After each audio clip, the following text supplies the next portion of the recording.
That's not good. I know. You're not feeling good. Oh, you're sick. Hi.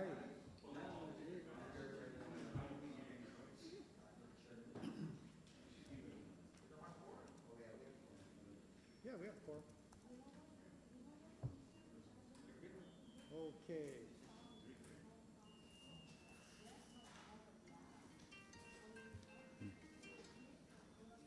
Hello. Yeah. Hey, Peter, how are you?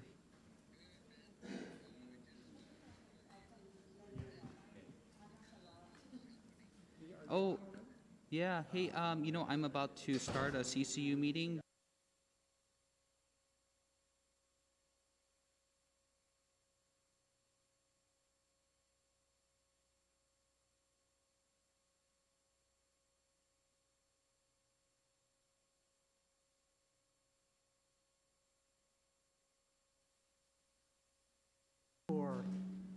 It's a working session for Guam Power Authority. And John, the floor is yours. Thank you, Mr. Chair. The first one is the one we don't want. No, never mind. First item on, first I'd like to go with the resolutions, and I'm sorry I'm getting an echo back here. Okay. Go ahead. And the first issue for decision is Resolution 2021-12, LEAC. And the plan is to provide the commission tonight the numbers as to the different ranges, and for you to take a look at it and perhaps come up with a recommendation on Tuesday night. So we wanted tonight to provide the whole range of numbers, right? The good and the bad. So again, John will help me along with this, but as we look for, is there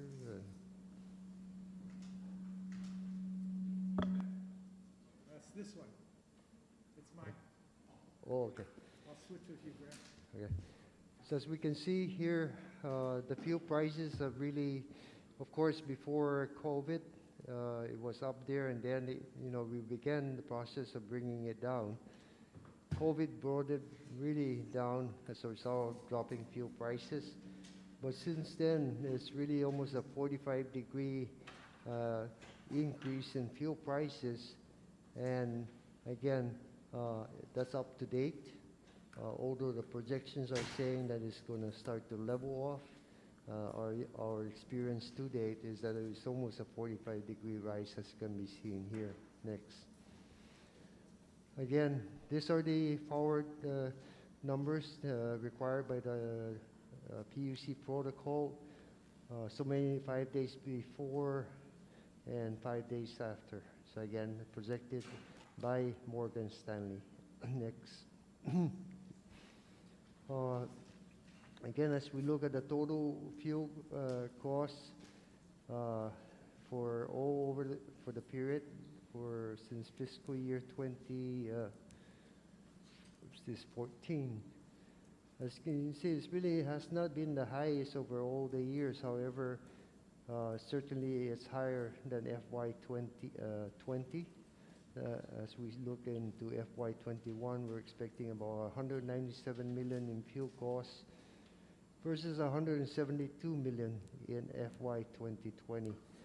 We don't know yet what FY 2021 will be, but of course, based on the relativity of the both numbers, it'll be higher in 2021.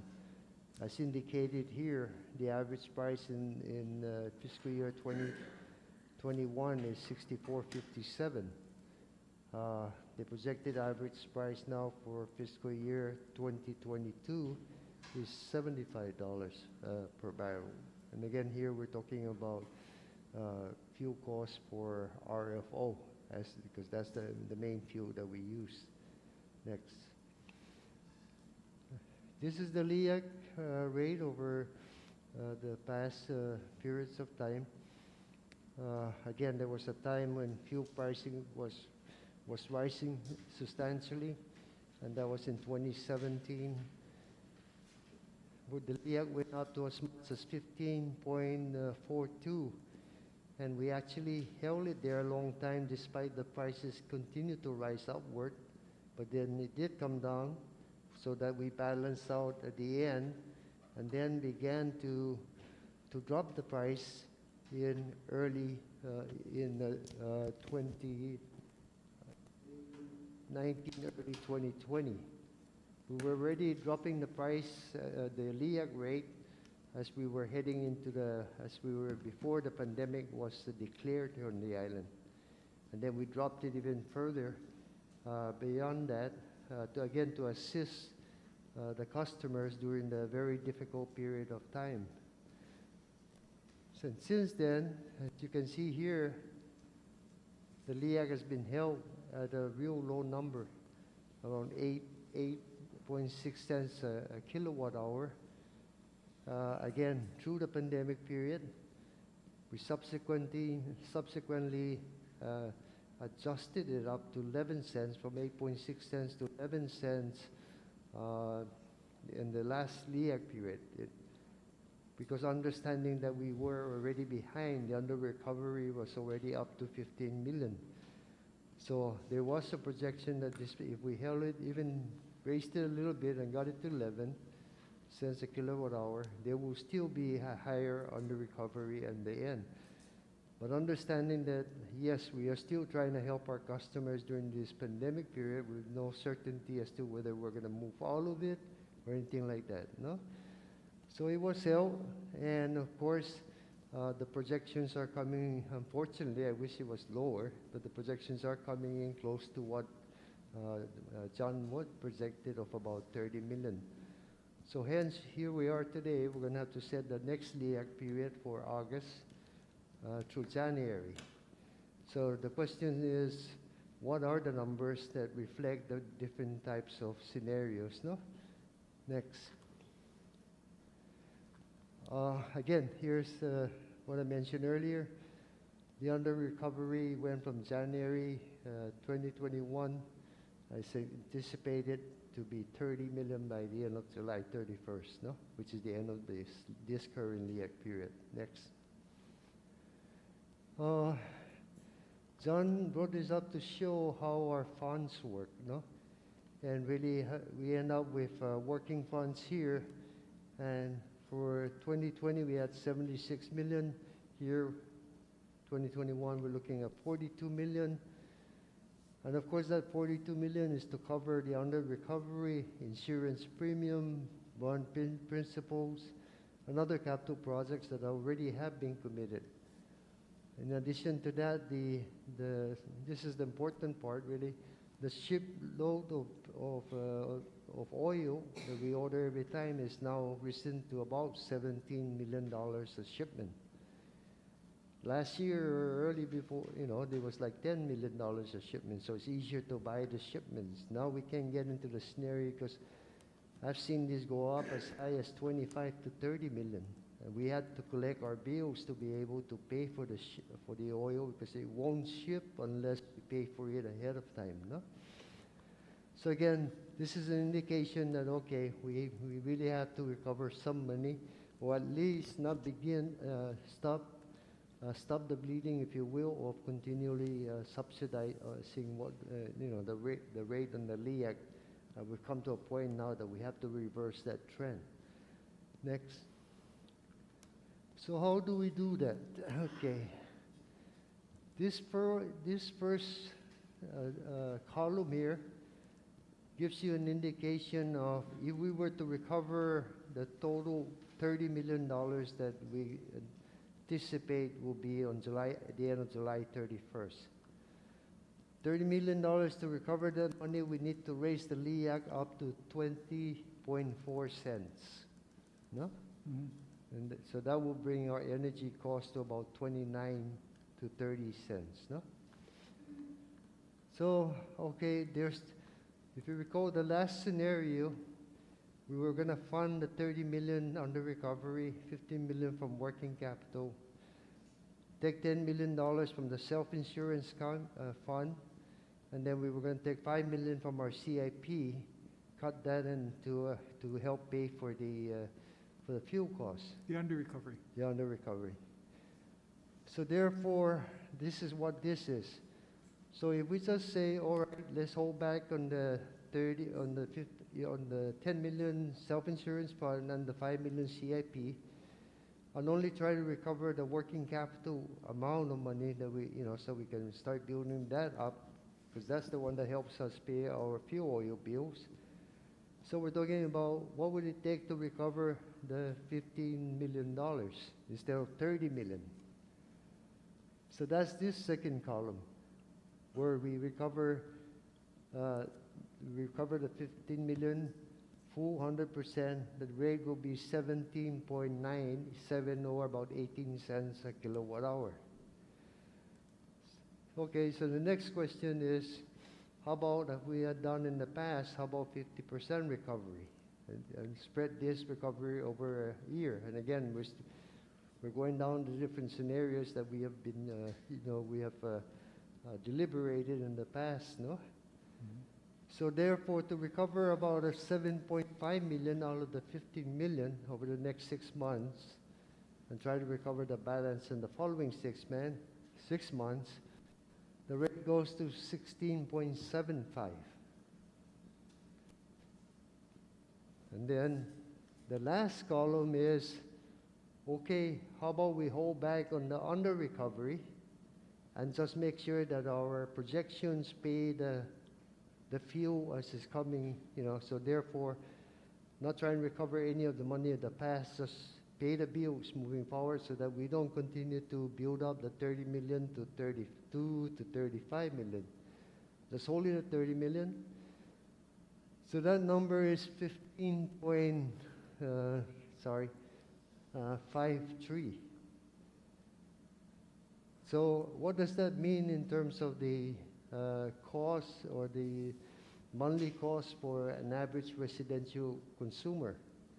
That's the next thing, right, John? I hope I'm in sequence. Next. Oh.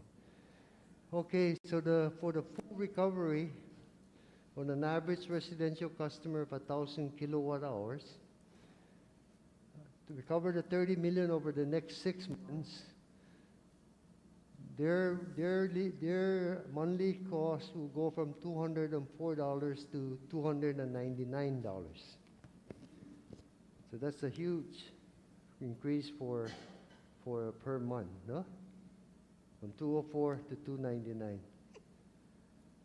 So let's go now with the 15 million recovery.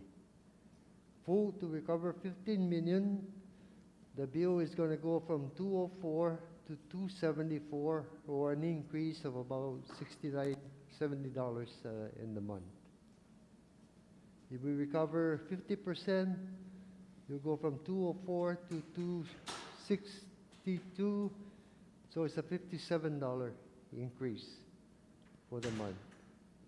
And then the last option, which is if we don't recover any of the 30 million at this point in time, you go from 204 to 249, or a $45 increase per month. So that, Mr. Chair and Commissioners, is the set of scenarios that, and again, we can interpolate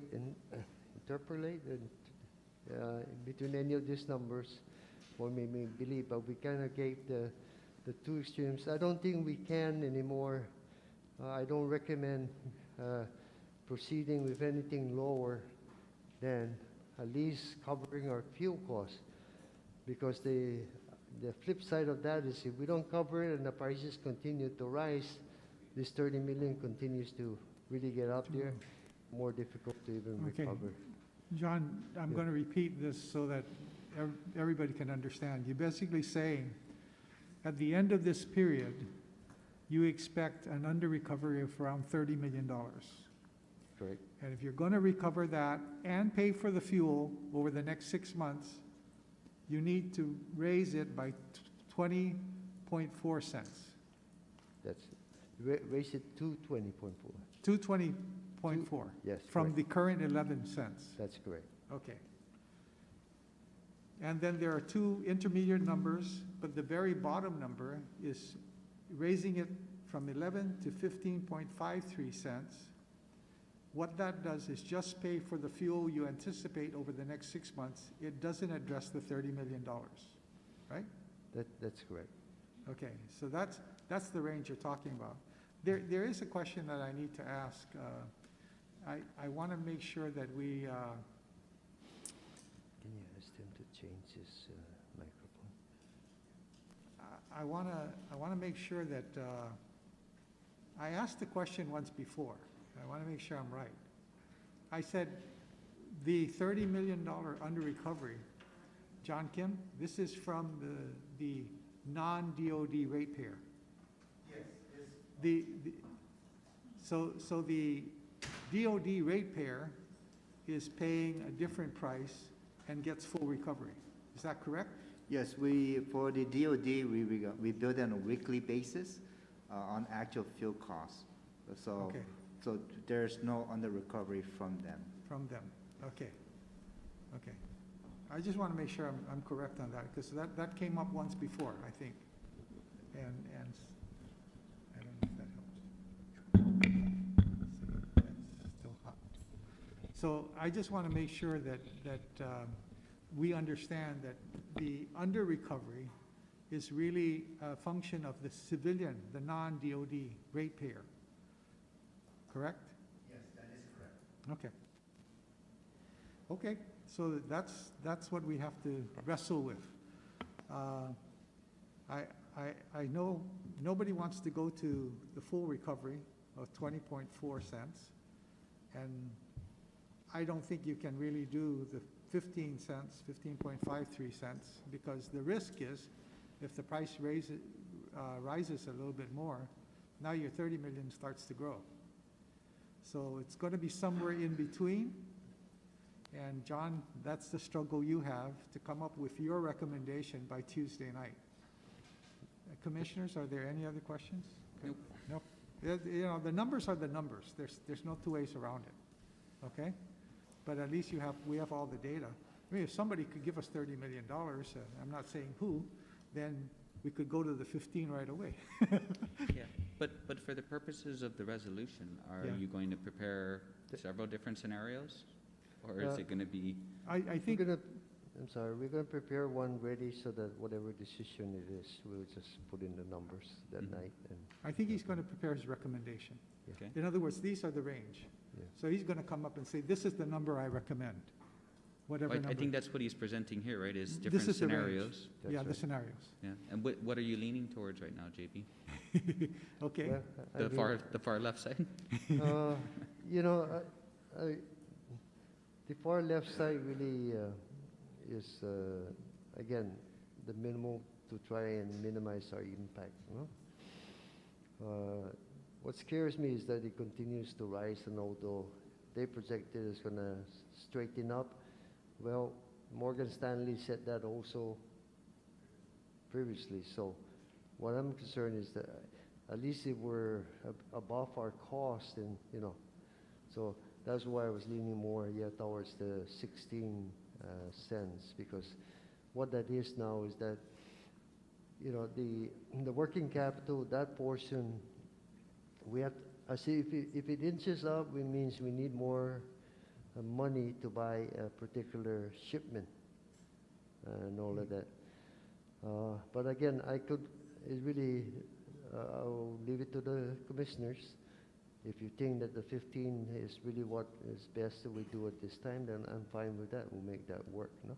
But at least it's got to be more in the 15 to 16 cents, the last two columns, no? I'm not really for trying to throw it all in one time, which is the first two columns. Because again, we didn't go through that process of trying to bring money out from the self-insurance, from the CIP, only to at the end trying to, you know, so we want to try and work it in.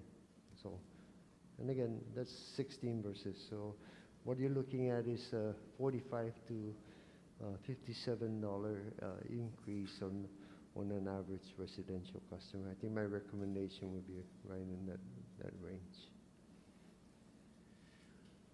We have had in the past 50% recovery. We have done that in the past.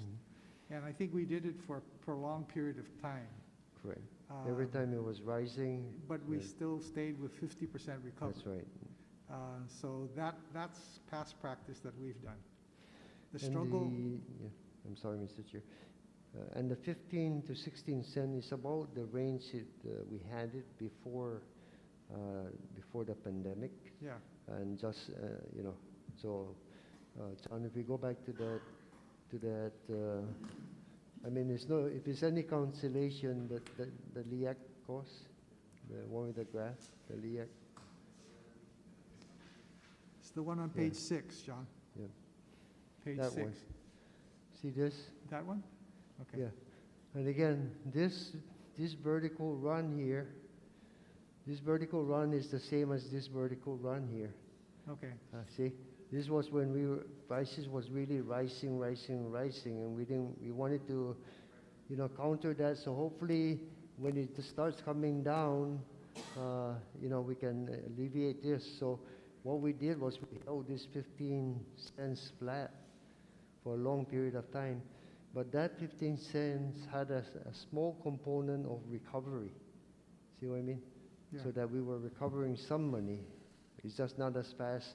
So we continued to hold that over more than one LEAC period. See? It was four Yeah, I LEAC think for periods, John. 16 months or so. If Yeah, if I you go don't to know. page 6. Yeah. You held it at 15, Yeah. 4.42 cents for 4 periods, So- almost 4 periods. So the other scenario could be, again, if you hold the 15, whatever the fuel price, okay, we'll leave it there at 15, which is about what this right That here is period was, 15.4. And again, if all things just get really bad, then we'll have to come in for an interim filing, no? Yeah. If not, and we're recovering, then we're getting better. We're not getting worse, and therefore, it's not that we need all that cash back at the moment, see? As long as, my concern is making sure that we always have enough cash to pay the shipment of oil, no?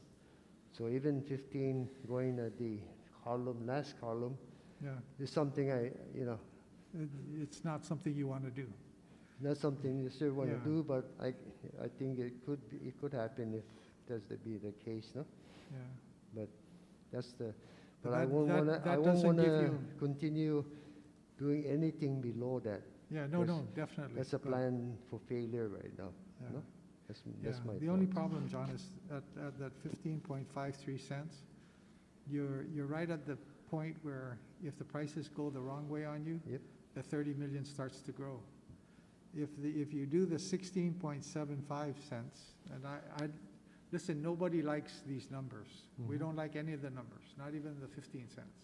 But if you do the 16.75, what's going to happen is it gives you a little comfort that if the prices go the wrong way, you won't grow the 30 million, That's correct. hopefully. That's the hope. That- And the other thing is, I think we kept the price low, let's be honest, because we were trying to help our ratepayers out during a very hard time. Now, are times better? A little bit. They're not really good. We understand that. But at the same time, we need to keep the power on. So that's a difficult choice. I hope that at Tuesday's meeting, you're going to give us a firm number that you want, John. Okay, I will, Mr. Chair. Okay, because this gives us food for thought. Yeah. So that's all I have on LEAC, Mr. Chairman, unless Is any there other any- questions? Or, Is there any questions? Any more questions? No, the and numbers are again, the numbers. we can address it on Monday, Or on Tuesday Tuesday, also. yeah. Tuesday night, we'll have to bite the bullet and make a decision. Thank you. Thank you for the information, though. Mhm. Okay? Next item, John. Thank you, Mr. Chair. The next item for decision is Resolution 2021-13. Again, this is more formality, or to keep the budget straight, really, is to they increase the fuel oil budget from the current, as per budgeted, 155 million to 191, which is what we project will be by the end of the fiscal year. So That's this is about a straightforward, $35 million increase? yeah. That's what we have been fighting and showing for, and what we believe he'll be by the end of the fiscal year. So that would be that would be the second request. Okay. The third Any- resolution. Just a minute, John. Any I'm sorry, questions? Mr. Chair. No. No? Okay. Go ahead, John. Next one? Third resolution is 2021-14, and again, this is for the EPCM, Engineering Procurement, Construction and Management,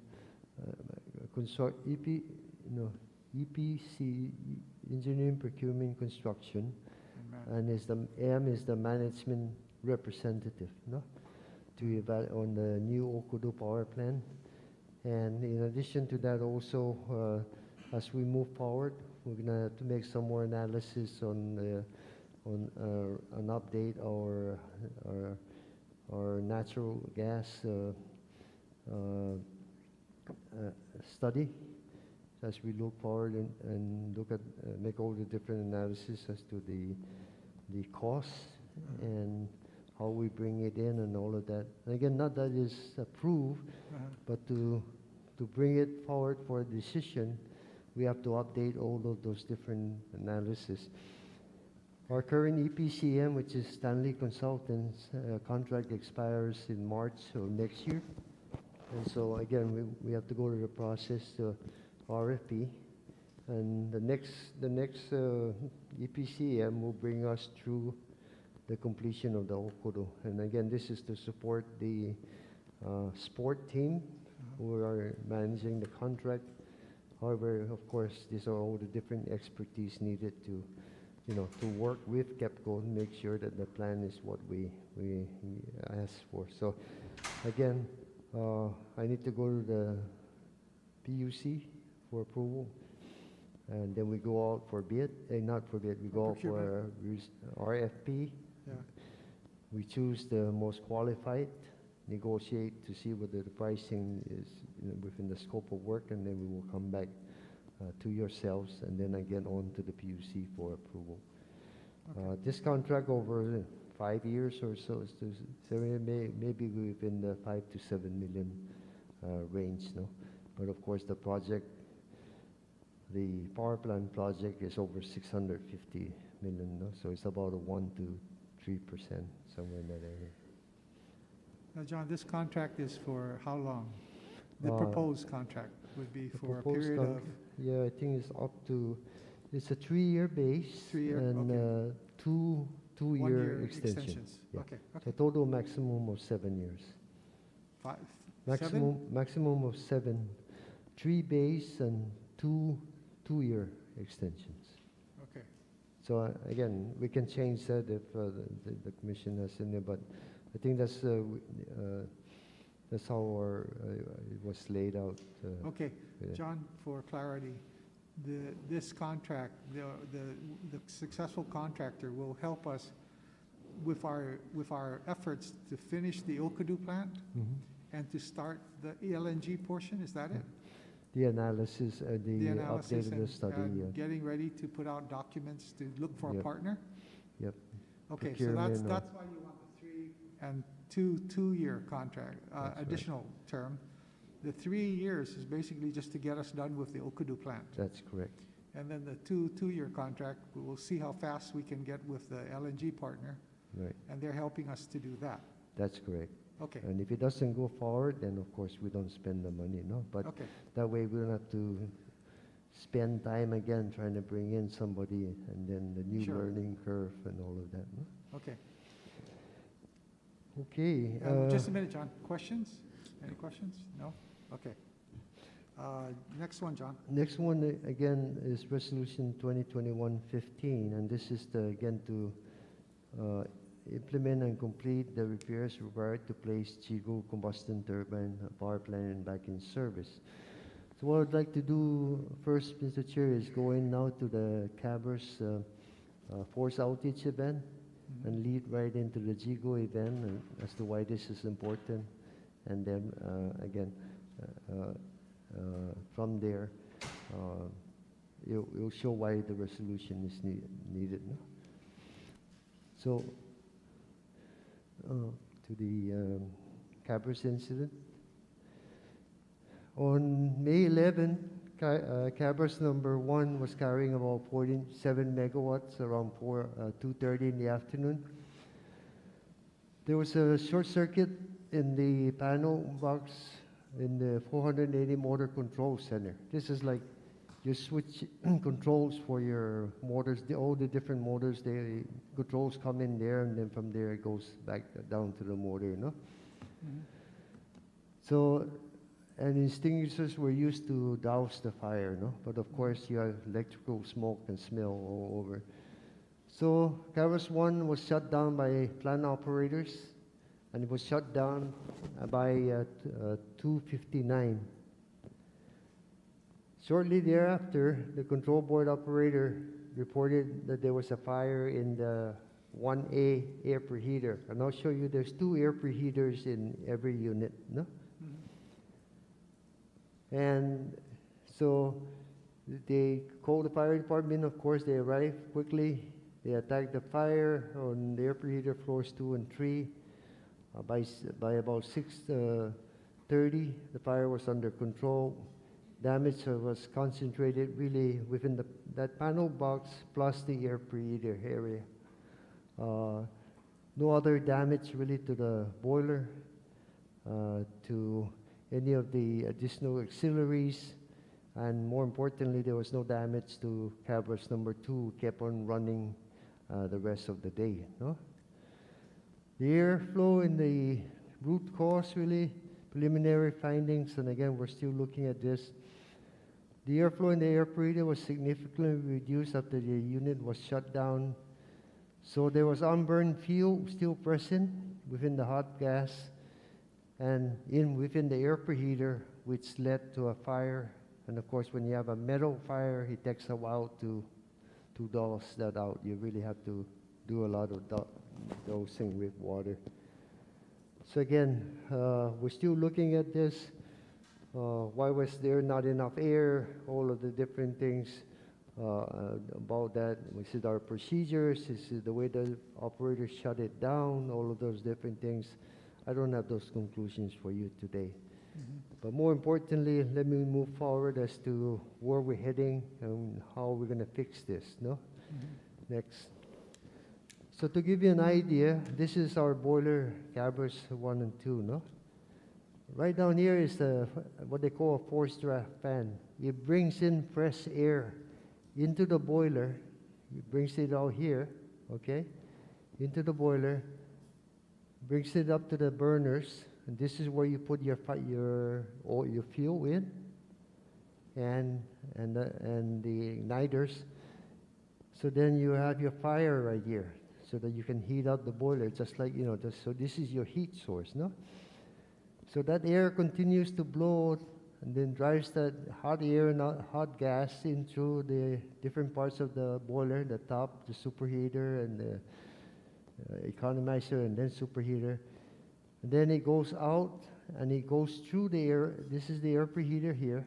It goes through the air preheater, and then out through the stack. So again, fresh air comes in here, into here, turns into hot gas, and then it goes through and go out through the air preheater. This is a big rotating mask. So in the bottom half, next slide. In the bottom half, this is the big rotating mask. This is what the air preheater looks like. This is the air inlet. The air is coming in here, right? The gas that went through the boiler is coming out here. So the theory is that it heats up all of this. When the gas coming out, it heats up all of this metal. And when it rotates slowly to the bottom, the air that's coming in, it heats up the air coming in. So it's more an efficiency type of scenario. By heating up the air, you can get more energy out of the same fuel, no? So this is the main area that is damaged. This is what you call the cold end, and the hot end is where the gas comes through. No? Next. So this is what the damage looked like, no? There's the gas inlet area. This is the gas out. So this is the top end of the air preheater. Comes in, and out to the stack. This is the air side. Come in, and then out. As you can see, most of the damage is really is on the gas side, no? But again, these are baskets. This is pure replaced. Every overhaul is checked, either refitted or replaced or whatever. This is where a lot of combustibles could stay. For example, even from waste oil that we burn, uncombusted fuel, all end up here. And if you don't purge this thing out, no, then they tend to stay there. And of course, it started a fire, and it started to melt away this portion. No? Next. The good news is that here, that was what you see. Here's our team already working. They've been taking out all the baskets. We have a complete set of both cold end and hot end. So we have basically all the materials necessary and the parts to make the replacement. And the target now is to try and get this machine on no later than June 14, no? Which is about 3 to 4 weeks after the storm. So again, we're also looking at ways to augment our manpower and everything to try and get this on quicker than the target. Next. Now that's what happened after the unit was shut down. What started the whole issue is there was the motor control center panel was damaged by an electrical short. It's right here. Electrical short started, which is the same. This started. You know, that 480 volts isn't. If you see you take the extension cord, that's 120, and you go like this, you see the flash, right? This is 4 times stronger than that, no? So that's a tremendous amount of energy, and it looks, from what I understand, is that it being shorted, meaning, you know, over years, any wire rubbing against any metal or touching against a metal, there's always a minute vibration that is occurring throughout the plant. Eventually, that may scrape off the insulation, which eventually could lead to a short. So that's not my understanding of the final conclusion, because I haven't asked that question there, but I believe that's what started. But that was isolated, but because you had that fire or that scenario, they decided to shut down the unit. When they shut down the unit, after it was shut down, then the inadequate air purging appears to be the cause of not bringing out all the unburned fuel, and therefore you ended up with that fire. No. Next. Good news is here they are. This is what they're fixing it up, no? So it can be fixed. Our team are on board, and again, we're going to get it ready by June, no later than June 14. Next. That was May 11, and then May 14, that's the day of the ESS, ribbon cutting. We remember here, let me first give you an idea of our capacity. For calendar year 2021, our capacity is 398. But different machines have different capacities at various times. They're undergoing repair or for whatever reason, no? So therefore, after the Cabris 1 is off the line, which was 40 carrying 47 megawatt and had a capacity of 47 megawatt. The remaining reserve that we have is 308. The peak demand this year so far is 249, which left out with 59 megawatts of reserve. That 59 megawatt of reserve, if you lose the next largest unit, that's what you're always concerned about, which is 52, still leaves you with 7. So you still have, you continue to work. And again, this thing will add or subtract over the course of a week or so and so. We're working on some other ones to bring them up to capacity. But this is kind of a gauge whether how vulnerable you are or not, no? So that was okay with the Cabris 1 loss. Okay, we've been through this. Then on May 14, we lost Jigu combustion turbine of 20 megawatts. Now that it brought out to 288, and after you take the highest peak this year, 249, we have 39 megawatts. So if we lose a Cabris unit, then you're going to be short. So I'm not expecting to lose it, tomorrow or even this period. We've run for long periods of time, but again, we always have to be realistic as to what we have and how do we plan to avoid to take care of this. So again, we're looking at the various things to do this. We have about 8 megawatts of standby generators, as we have done after 2015. We've asked DOD to assist us because they have some standby generators. So they have committed NCS Pinigajan 7 megawatts to help us if we need it. And again, we're also looking at some of the interruptible load that we've had before. The airport, the Port Authority has potential to help us if we need it. No? So we've lining those up already. We've lined some of it up so that at least knowing that we're vulnerable, we're taking care of that at this point. Next. Now, the shortage, if it does occur, will really be in your peak time from 7 to 8. Your daytime load is always around 200, 220 or so. So we'll be able to carry that even if you lost the biggest unit. It's mostly the peak time. So as we look over the next 2 months, as you can see, May and June, here's May and here. This is historical right here.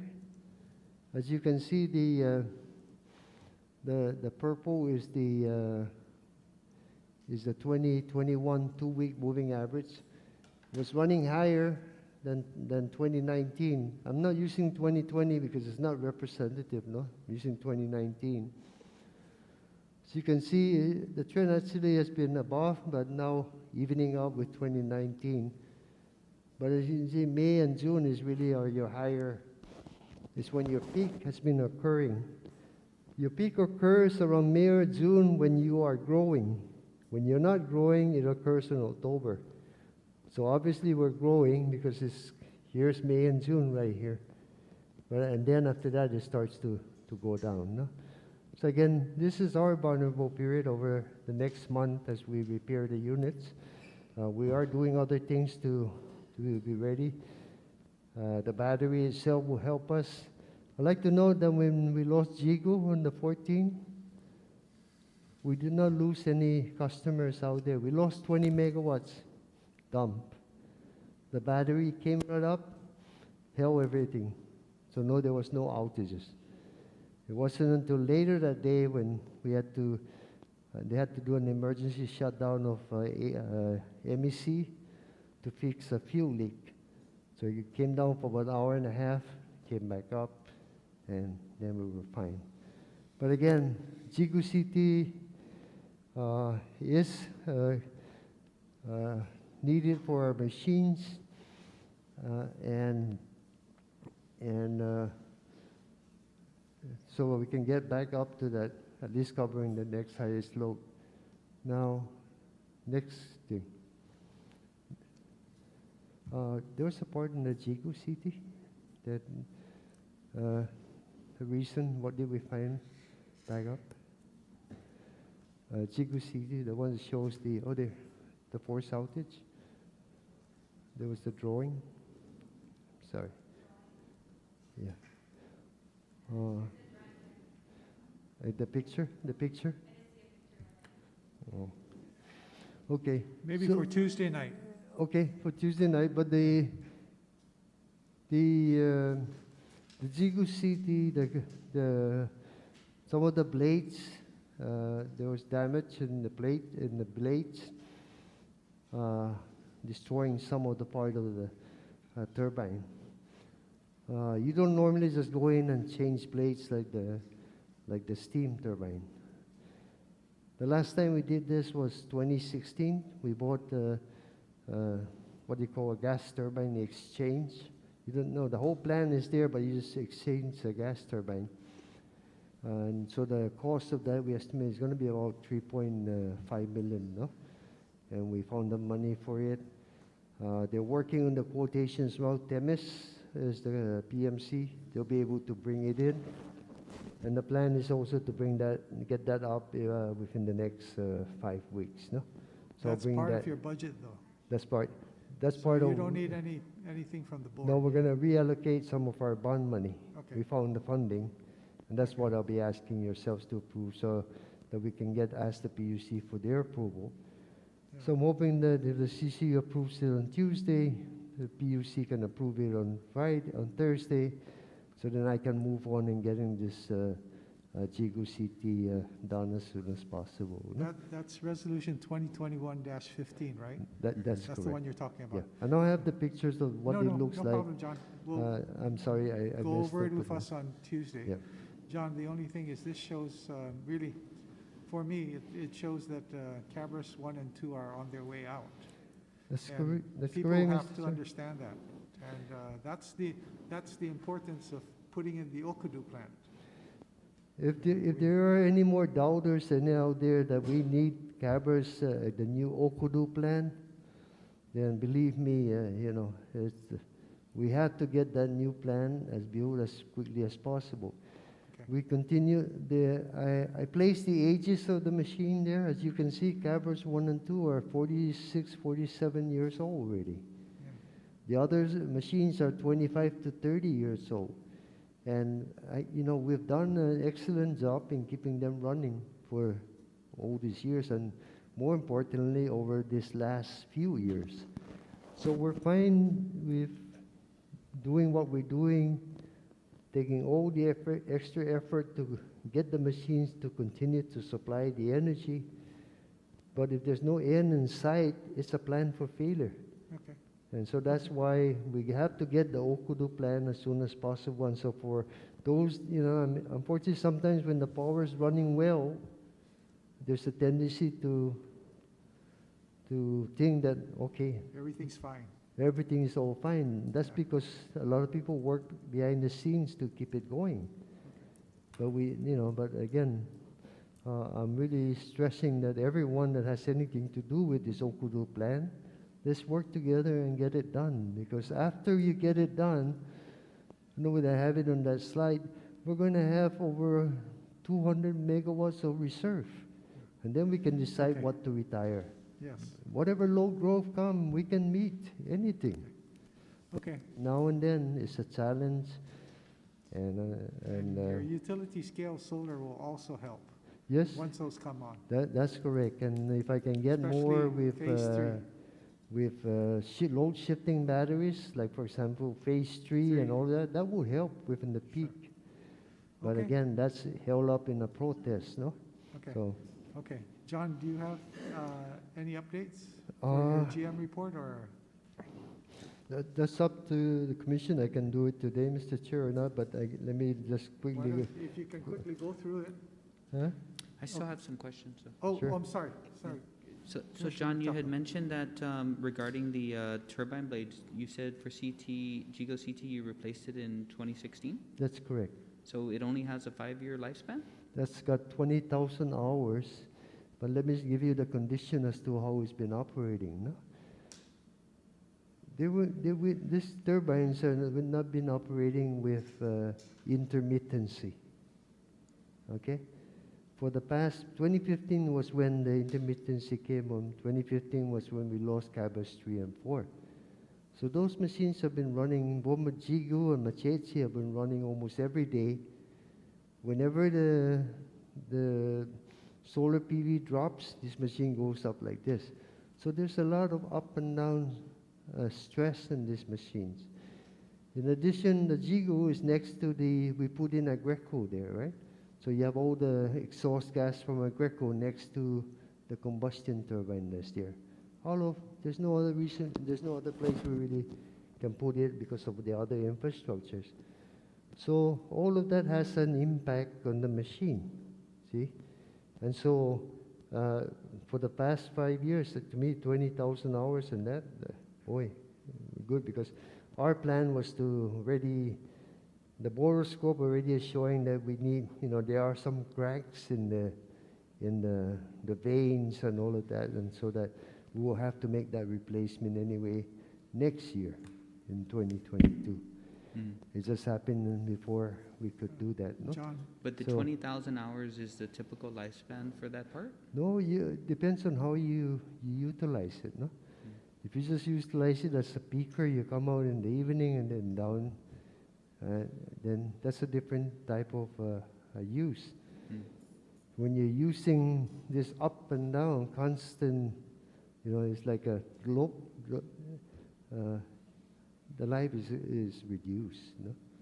So it has nothing to do with maintenance? No, there's not much, you don't go in there, there's not much you can do with you just make sure your combustion, make sure your filters are clean, make sure oil are there, that's it. You don't really take it down, not like the Cabris power plant where you bring it down and then you do the maintenance of all the different auxiliaries. This one don't have much auxiliaries. And then regarding Cabris, you had mentioned something about looking into whether there was a process that was followed correctly or not regarding the shutdown procedure. That's where correct. you want to elaborate on that? No, I don't really want to elaborate right now until I get through with Oh, you're still employees. looking I'm into still it? looking at it. Mm. And again, there are various reasons for that. Did the operator follow the shutdown procedures? No, is it something that we're used to or not? Is it the procedure has to be changed because of the fact that we're burning so much waste oil, on the various things? So I don't have that answer today. So Do you think that you'll have it for Tuesday's meeting? no, I don't think so. okay. Just one It's other not. point. It's a scenario that I have to look into and make sure that everyone has had a chance to vet this, and then from there, because the other things you have to look at is when you're in an emergency condition and you shut down, you try to do your best to react to bring this down. Did those guys do the best? Did those guys, did all the right things, although they may have done the best that they did? But I don't know. Mike, I don't have that answer, and I don't think I'll have it by Tuesday. I got a lot of other things to finish out, no? But I will get an answer to it, and I will report back to the CCU when we're ready.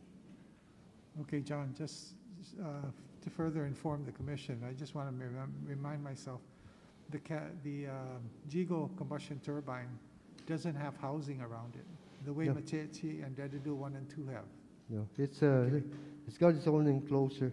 No, No, but what I mean is it doesn't have a building no, around it. not a building like The Machechi or The Jigo Machechi plant or that's Dedido.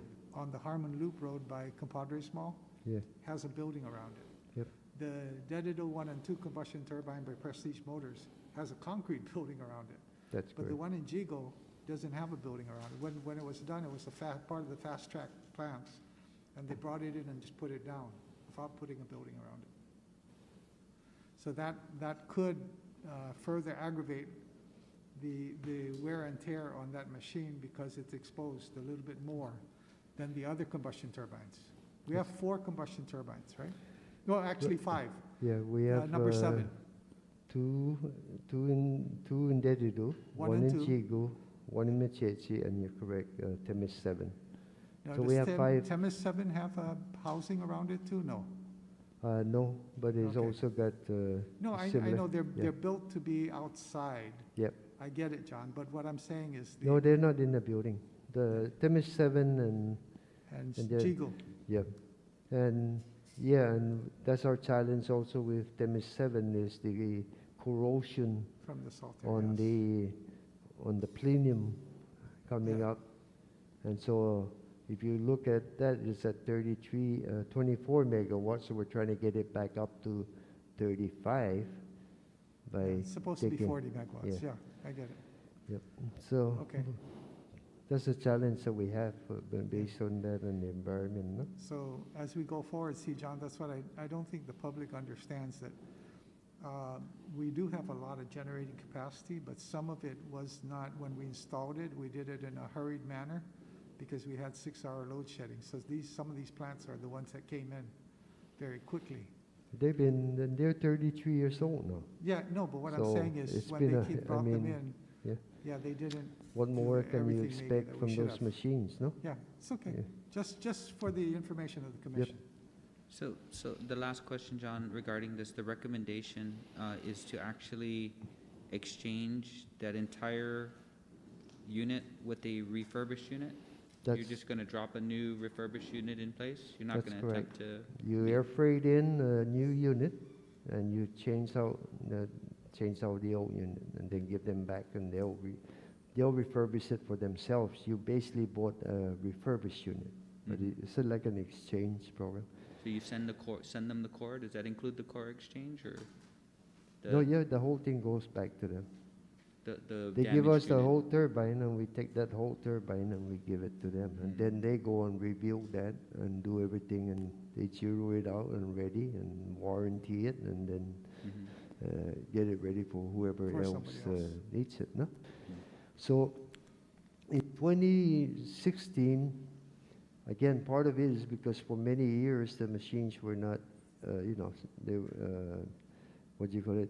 They were built in they were installed in the early 90s, right? Early 90s, I remember. And then when we had the Cabris 3 and 4 explosion, so we invested money in it to put those two in Jigo and Machechi. Yeah. So Machechi is still running. We're That doing a runs. borescope. It looks like it is still okay. So we'll figure out when we have to replace that with an exchange. Now it's 20 megawatts. Been running that many hours, right? Give you an idea what $3.5 million is. One overhaul a Cabris power plant, right? It's about 3 million to what's the last project? 5 million. Just one overhaul, just to give you. So 3.5 million to get 20 megawatts, no? It's really, when you call it, fully repaired and everything. All you have to do is remove the old one and install the new one, test it, and then you're back into stream. So it's not a big. So John, compared to- when we refurbished Dedido 1 and 2, how much did we spend on Dedido 1 and 2? We spent 10 million on one On and two. both? Yeah, because again, we already Okay. had retired that plan, remember? And then we brought it up, we invested 10 million in it, and they're running well. So, Yeah, okay. And they have a building around it, so. yeah, they have a building. So we just That helps in slowly- our environment, you know. Yeah. Okay, Okay, Mr. Chair, again, on the GM report, there's really, again, just a highlight of the various things that happen. Of course, you heard Moody's change from our rating, reaffirm our rating and change from negative to stable, which is good as we move forward for the refinancing. The peak demand, of course, has been, if you look through for 2021, we are running higher than 2019, which is again where I expect the trend to continue in the coming years. In terms of net metering growth, actually, the number of customers, we're only about, looks like 3 or 4 added. It's consistent with what's there in the past. DSM, we continue to move forward. Again, our backlog now is about 69, so we're catching up and all of that. And we're rolling out the commercial aspect, and then we're going to look at how we roll out even maybe the government aspect of the demand side management. Because again, we're allocated $3 million a year through the LEAC to make that happen. Energy storage system, again, that's been working. It's really been helping us out. The power plant continues to move on. Permits are being sought at this point, and I don't have anything,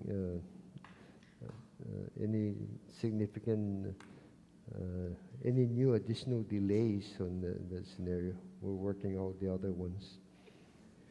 Vaccination, 69% of our employees are vaccinated. Disconnection policy, we've had a whole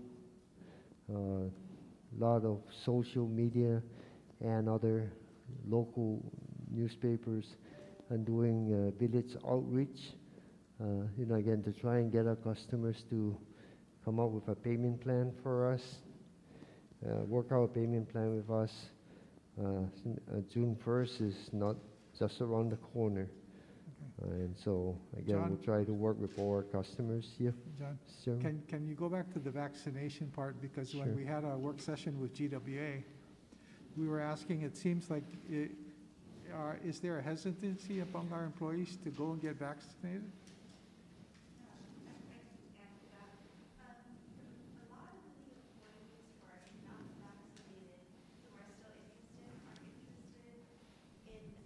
In getting vaccinated as a family. We had a survey, and so many employees are interested in that. Other employees are not interested in getting the vaccination for either personal reasons or for medical health reasons. And so we still are receiving reports from our employees that they are going in to get vaccinated, just at a much slower pace than before. Can you, I think we asked GWA to look into maybe having a vaccination on site or something? Yes. So maybe if you and GWA could talk. GWA and GPA are working both with public health and then also with Commissioner Santos Okay. on that. That way, for those people who wanted to do a family one, maybe you could do one on a Saturday or something, use our facility. You're correct, sir. Okay. We're doing Okay. that. Good, thank you. So that's all that I have, Mr. Chair. I can go through this again Tuesday if you want. Okay. Basically, Well, I think if we have any questions, we'll ask you on Tuesday, Commissioners. Is that all right? I don't have any questions at this time. Yeah, okay. But we'll follow up with you on Tuesday if we have any questions at the time. okay. Thank you. John Kim, how are we doing financially? Actually, we're very good. I'll have the financial highlights. Uh-huh. This guy's a report today, so Okay, so you'll get it to us before the meeting? yes. Okay, So you're good. okay. The average residential consumption, that's going up. It used to be 900. It's all the people some. staying home. It's over 1,000 now. Wow, And stuff. So that again, perhaps because people are staying home and doing all of that. But so okay. Anything else? John, anything else? that's No. all, Mr. Chair. Commissioners, any questions? No. Nope. Anything? Okay. Motion to adjourn? Motion to adjourn? Move to adjourn? This meeting's adjourned. Thank you very much. Mr. Chair, could you just make a note during